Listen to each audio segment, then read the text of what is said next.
Kua whakawahia a tā Timoti Karetu ki te pai tuarua o ngā tohu hiranga o Aotearoa. No te rā nei, tapaina te taitara ki runga i a Karetu moana mahi i roto i te rāngai o Māori. Me te aha e ai ki ana tauira, he tohu tēnei kua roa e tāri ana. Kei Ahania Douglas, tēnei purongo. Maranga mai tā Timoti Samuel Karetu. Arise, tā Timoti. Me whakaiti te tangata. Nā te mea he whakapono no te hunga nānawi whakaingoa kia au, kia whiwhi. Nā reira ka mihi kia rātou katoa. Me te tū whakaiti mui o rātou aroro. Me te mihi nui atu kia rātou. He tangata kua hou te rongo mo tōna hinengaro me tōna ārero koi. E whakanui anei moana takoha nui ki te reo me te iwi. E ko ana te ngākau, kua kite te kāwanatanga i ngā hua nui kua pita i ona ringaringa i ana mahi. Aku whakaaro pono nei, he tō muri tēnei tuku i tēnei tohu ki aia. Kua roa mātou e whakaaro ana, e tika ana kia tāngia ia e te wāhi nei.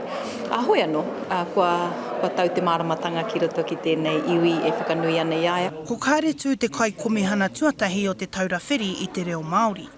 I tū ia hei toi hau mo te kohanga reo, ko ia hoki te hea mana o mohoa. Nāna i whakatū te panekiretanga o te reo, he nui noa tu hoki ana hua ki te ao Māori. E whakanui ana i aia i tana kotahi, engari whakanui ana ko tana iwi, ko ana iwi, ko ana tūpuna. Tai atu rā hoki kia mātou ki ana ākonga i roto i ngā tau whātikau rima tikau nei. Kaore ana tamariki ake, engari tērā te hā kerekere kua pakari i te hua kawariki o ana koranga. Pre mutu tā mātou mihi ki tō mātou pāpā, mōna i aroha nui mai kia mātou, i Māori ai o mātou reo. Ko taku mihi ki aia, nāna e Māori nei aku whakaaro. Nāna e Māori nei te tangi o taku reo. Nāna e tūpakari nei au ki te whawhai nui, nāna i tīmata.